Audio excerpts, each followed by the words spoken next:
is going on, everyone? My name is Jamon McKinney, or you can just call me Juice because that is my nickname. Okay, people, today is the day I'm giving you guys my official Super Bowl 55 prediction. In this episode, I've done the research, I've thought this out, and I am confident that this is going to be the Super Bowl matchup, and I'm confident that I have picked the right winner.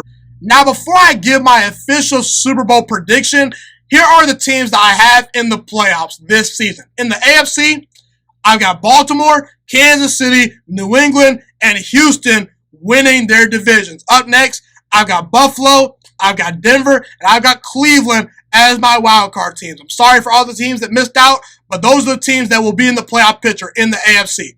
In the NFC, I have Tampa Bay, I have Seattle, I have Green Bay, I have Philadelphia winning their divisions. As far as the wildcard teams go, I have the 49ers, I have the Saints, I have the Cardinals making it into the playoffs in 2020. So let's officially give my Super Bowl 55 prediction. I believe in Super Bowl 55 that Tom Brady is going to lead the Tampa Bay Buccaneers to a Super Bowl victory over Patrick Mahomes and the Kansas City Chiefs. Kansas City and Tampa Bay in the Super Bowl, it feels about right. It really does. I have Tampa Bay edging out Kansas City in that matchup in Super Bowl 55. Now, before I get into the actual nuances about what my thought process was, my Super Bowl sleeper is Green Bay. I don't understand why people continue to say Green Bay is not a Super Bowl contending team. It's a team that's led by Aaron Rodgers, who to me is still a top 5 quarterback that's capable of playing at an MVP level. They've got 3 really good running backs. They got a star wide receiver in Devontae Adams. Aaron Rodgers has a chip on his shoulder. He's in his second season in the Matt LaFleur offense. I expect him to be much more efficient in that offense. Green Bay has a very good, well above average defense that is a little bit soft in the middle. I will admit that. They have some holes in linebacker, but the pass rush is very good. Kenny Clark is a star defensive tackle. The secondary, led by Jair Alexander, is very good. And Green Bay, they're my Super Bowl sleeper this season because Las Vegas, they say that the Packers have the 16th best odds to win the Super Bowl. That is laughable. Green Bay, to me, might be a top 5 team in the entire NFL. They'll be in the Super Bowl hunt. But see, let's go over the Kansas City Tampa Bay matchup. Why do I have the Kansas City Chiefs and Buccaneers meeting in the Super Bowl, and why do I have Tampa Bay winning? Let's start off with Kansas City. Kansas City is the best bet to actually get to the Super Bowl in the AFC. They got the best player in football in Patrick Mahomes, who's going to be entering his 3rd season in the NFL as a starting quarterback. You've got Clyde Edwards-Helaire, who you added in the draft, a very good running back. I don't think home field matters that much this year because really only one team gets a first-round bye, so anything can happen. I believe Kansas City is going to win about 12 games this year. I believe that Baltimore in the regular season will probably beat Kansas City, but come playoff time, I trust the best player in football in Patrick Mahomes to beat Lamar Jackson, even if he has to go to Baltimore, Maryland to do it. I have the Chiefs and the Ravens meeting in the AFC Championship game. Okay, I think those are the 2 clear-cut best teams in the AFC. They have the 2 best rosters in the AFC, and they might be the best 2 overall teams in the NFL.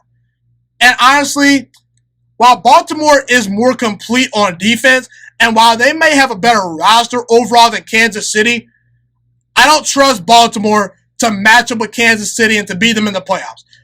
From a stylistic perspective, I don't think Baltimore matches up with Kansas City. We've seen over the last 2 seasons, Kansas City's speed has bothered Baltimore's secondary. And we've seen Lamar Jackson in the playoffs be a lesser version of himself.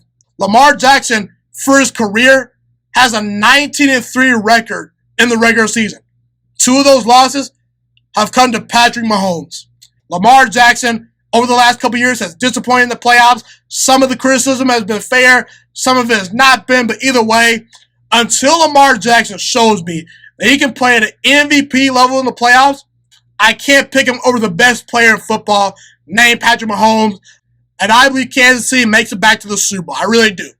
So that brings me to Tampa Bay. I don't know who Tampa Bay is going to beat in the NFC Championship game just because the NFC as a whole is just so crowded.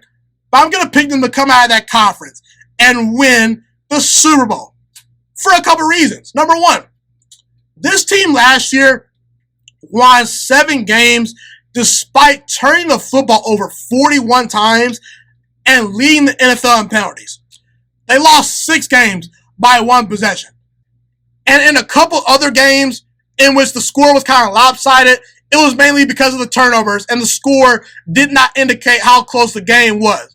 Honestly, if Tampa Bay cut those turnovers in half last year, they were a 10-win football team. I firmly believe that.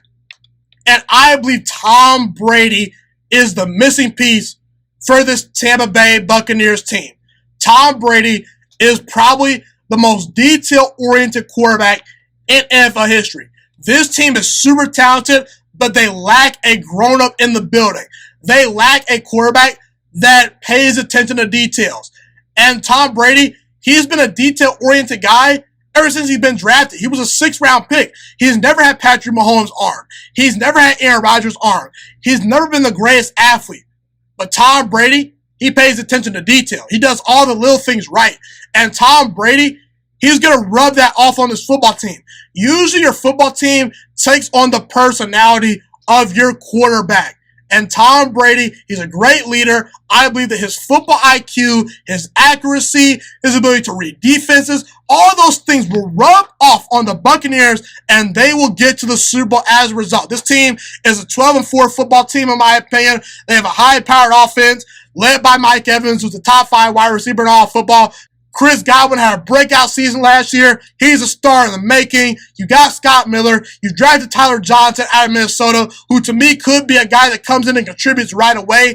Very similar to how DK Metcalf, very similar to how Terry McLaurin, very similar to how A.J. Brown came in and contributed as rookies. You got 3 very good tight ends. The Buccaneers improved their running back core in the offseason. According to Pro Football Focus, they're the 13th best offensive line in the NFL. So the offensive line being a weakness for the team, to me, is somewhat justified, but I think it's a little bit overblown, especially due to the fact they added Tristan Wirfs in the 2020 NFL Draft.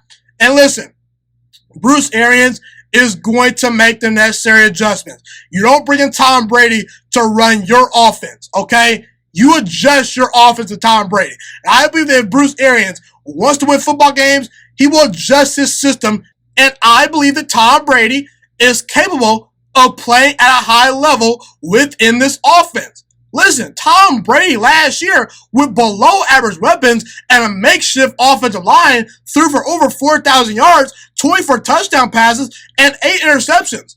That was with not great weapons. That was with a makeshift offensive line.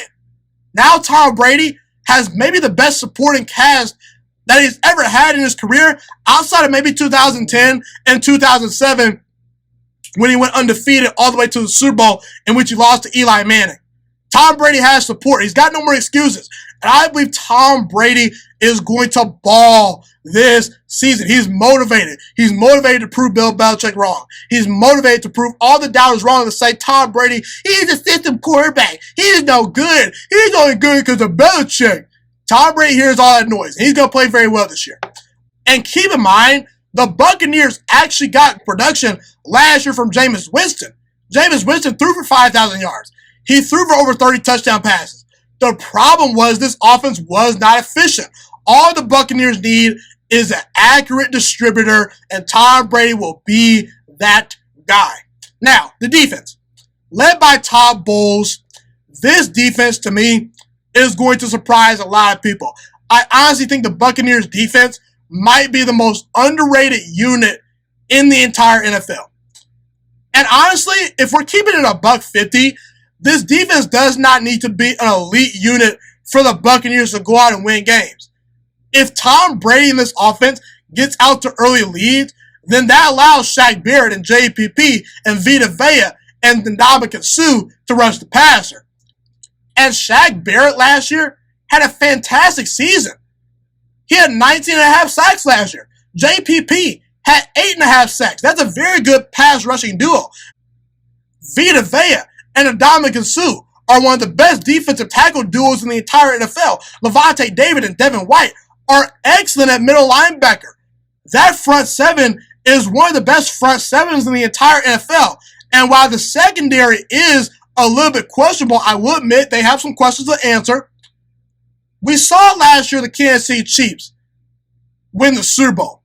Did they have the greatest secondary in the world? Not really. A couple years ago, the Philadelphia Eagles won a Super Bowl. Did they have the greatest secondary in the world? Not really. The 49ers were just in the Super Bowl last year. Outside of Richard Sherman, was that secondary very good? I don't think so. You can win a Super Bowl having an average secondary. And we look at the Buccaneers defense last year. The first 10 games, they weren't very good. The first 10 games of the season for the Buccaneers last year, they gave up, on average, 31.9 points per game. But in the final 6 games, they gave up 22.6 points per game. That defense continued to progress as the season went on game by game. They continued to get better and better under Todd Bowles.